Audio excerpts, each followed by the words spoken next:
स्वागत है आपको मेरे चैनल में फिर से एक बार। मैं हूँ आपकी वही अंजलि।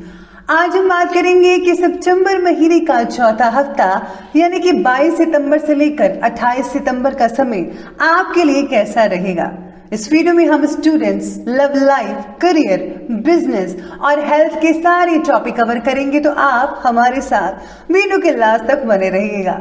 सबसे पहले इस हफ्ते में जिनका बर्थडे है या एनिवर्सरी है उनको मेरी तरफ से ढेर सारी गुड विशेस, और साथ में आपको बता दूं कुछ मोटिवेशन लाइंस जिसे यूज करके आप अपनी जिंदगी को बदल सकते हैं। तो चलिए शुरू करते हैं। लफ्ज इंसान के गुलाम होते हैं, मगर बोलने से पहले और बोलने के बाद इंसान अपने लफ्जों का गुलाम बन जाता है। ना संघर्ष ना तकलीफ तो क्या मजा है जीने में। बड़े बड़े तूफान थम जाते हैं जब आग लगी हो सीने में। जरूरी नहीं कि कुत्ता ही वफादार निकले, वक्त आने पर आपका वफादार कुत्ता भी निकल सकता है। इसलिए मैं कहती हूं कि किसी को अपना इतना वफादार मत समझिए कि आंखें बंद कर कर आप उस पर ट्रस्ट करो। याद रखिए, अपने माता पिता को छोड़कर और किसी पर अंधाधुंध विश्वास मत करो। जो मिल सके आसानी से उसकी ख्वाहिश किसे है। जिद तो उसकी है जो मुकद्दर में लिखा ही नहीं। फिर तो खामोशी भी सुनती है दुनिया, लेकिन पहले धूम मचानी पड़ती है।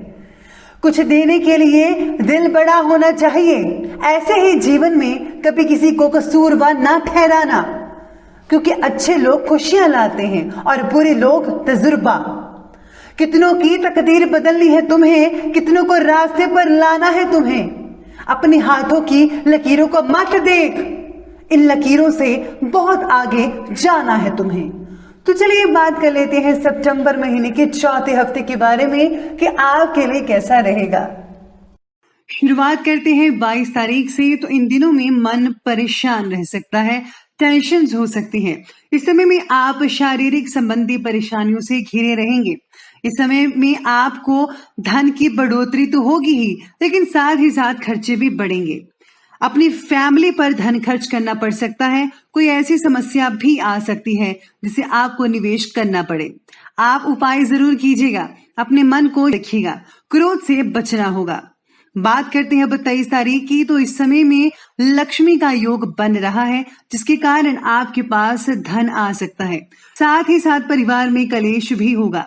आपको इस समय में अपाच्य समस्या हो सकती है, पेट खराब रह सकता है, इसीलिए खाने पीने की चीजों पर ध्यान देना जरूरी होगा।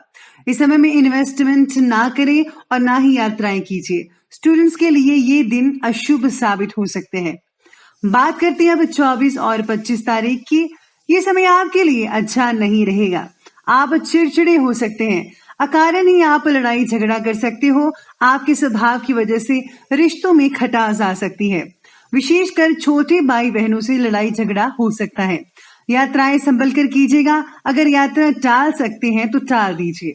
विदेश के लिए अगर कोई प्लानिंग चल रही है तो ये समय अच्छा नहीं है। नया निवेश या नया काम भी इस समय में आपको नहीं करना चाहिए। जमीन जायदाद के काम से आपको नुकसान हो सकता है। इस समय में आपसे कोई गलती या लापरवाही भी हो सकती है। आलस हो सकता है, काम में मन नहीं लग पाएगा, बुरे विचार आ सकते हैं, नेगेटिविटी बनी रहेगी। स्टूडेंट्स के लिए भी ये जो समय है अच्छा साबित नहीं होगा।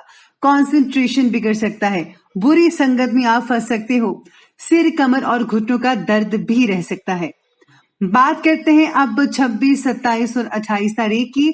तो ये समय आपके लिए शुभ रहेगा। काम करने की गति बढ़ेगी, काम का प्रेशर इस दिन ज्यादा रहेगा। बोनस और इंक्रीमेंट मिल सकता है। अगर आप नौकरी के लिए ट्राई कर रहे हैं तो इन दिनों में प्रयास जरूर कीजिएगा, आपको लाभ जरूर होगा।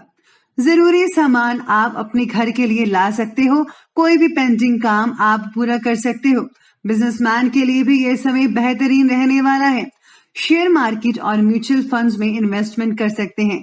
बहुत सोच समझकर ही शेयर को खरीदेगा। अच्छी कंपनी में इन्वेस्ट करें, आपको चौगुना फायदा हो सकता है। यात्राओं का भी प्रबल योग दिखेगा और उन यात्राओं से लाभ भी होगा। कोई नया काम भी शुरू कर सकते हैं। भूमि या वाहन अगर आप खरीदना चाहते हैं तो इस समय में खरीद सकते हैं। लव लाइफ वालों के लिए ये समय बेहतरीन साबित होगा। कोई पुरानी लड़ाई खत्म हो सकती है।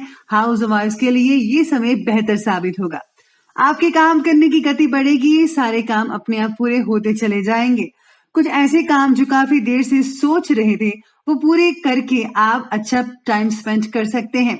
स्टूडेंट्स के लिए ये समय बेहद बहुत बेहतरीन साबित होगा। पढ़ाई में टीचर्स और फ्रेंड्स का सपोर्ट मिलेगा। कोई कॉम्पिटिटिव एग्जाम की तैयारी में हेल्प मिलेगी और क्लियर भी आसानी से कर पाओगे। बात करते हैं अब उपाय की। तो दोस्तों, इन दिनों में आपको छोटी कन्याओं को कुछ ना कुछ दान में जरूर देना चाहिए। अगर हो सके तो गुप्त रूप से अनाथालय में दान करें और गरीबों की मदद करें। ऐसा करने से आपकी जो परेशानियां हैं वो दूर होंगी।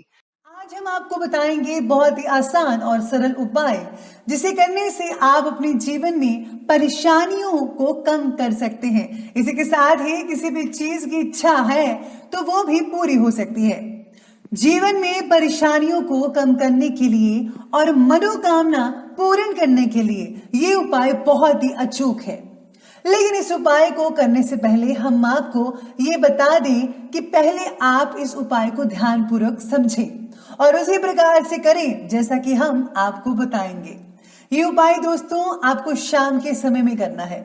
अगर आप कुछ समय निकालकर शांति से ये उपाय करेंगे तो ये उपाय आपके लिए बहुत ही अचूक और कारगर साबित होगा। किसी भी तरह की कोई प्रॉब्लम हो या अपनी कोई मनोकामना आप पूरी करवाना चाहते हो तो आप इस उपाय को करके पूरी कर सकते हो।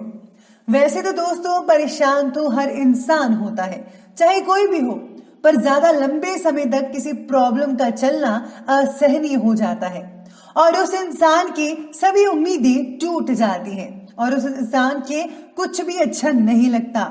उसके सामने अगर कोई अच्छी बात भी हो रही हो तो भी वह मुंह फेर लेता है, क्योंकि वो किसी परेशानी या किसी दुख से घिरा हुआ होता है। ज्यादा दुख एक साथ आने से इंसान का हौसला भी टूट जाता है और आपका मन भी अशांत रहने लगता है।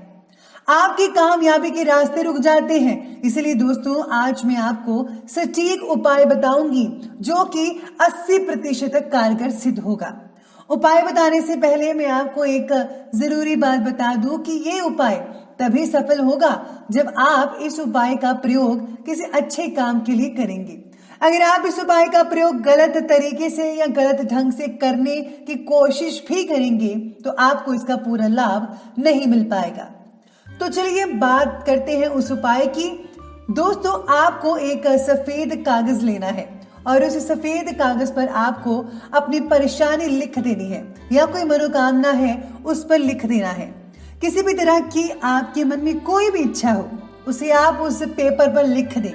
इसके बाद थोड़ी सी गुग्गल और लोबान लेकर आए। फिर उस गुग्गल लोबान दोनों चीजों को किसी लोहे के ऊपर रखकर जलाएंगे तो ये उसी प्रकार जलेगा जैसे धूप बत्ती जलती है। उसी धूप के साथ आपको वो कागज जिसमें आपने अपनी परेशानी या फिर अपनी मनोकामना लिखी है उसको जला दे। याद रहे ये बात कि इस उपाय को आपको अपने घर के अंदर ही करना है और जब भी आप ये उपाय करें तो आपको अपने भगवान का स्वरूप सामने रखकर ही ऐसा करना है। ये फोटो भगवान विष्णु और महालक्ष्मी की होनी चाहिए। जब आप ये धूप जला देंगे उसके बाद आपको अपनी दोनों आंखें बंद करके जो भी आपने कागज में लिखा है उसे अपने मन में दोहरा देना है। याद रखिए आपने जो भी उस खाली कागज में लिखा है उसको आपको 108 बार दोहराना है। ये उपाय आप शाम के समय में करें तो आपको ज्यादा फायदा होगा। ये उपाय करने के बाद 15 दिन के बाद आपको इसका फल धीरे धीरे देखने को मिलेगा। आपके जीवन में सुख समृद्धि आकर्षित होने लगेगी। आपको जो पैसों से रिलेटेड प्रॉब्लम आ रही थी वो भी धीरे धीरे सुलझने लगेगी और आपकी इच्छा भी पूरी होगी। आपकी परेशानी और दुख दर्द सब दूर होंगे। लेकिन आपको उपाय उसी प्रकार से करना है जैसा कि हमने आपको बताया है। तो दोस्तों अगर आपको ये वीडियो अच्छी लगी हो तो लाइक करें, शेयर करें और चैनल को सब्सक्राइब करना बिल्कुल भी ना भूलेगा। धन्यवाद।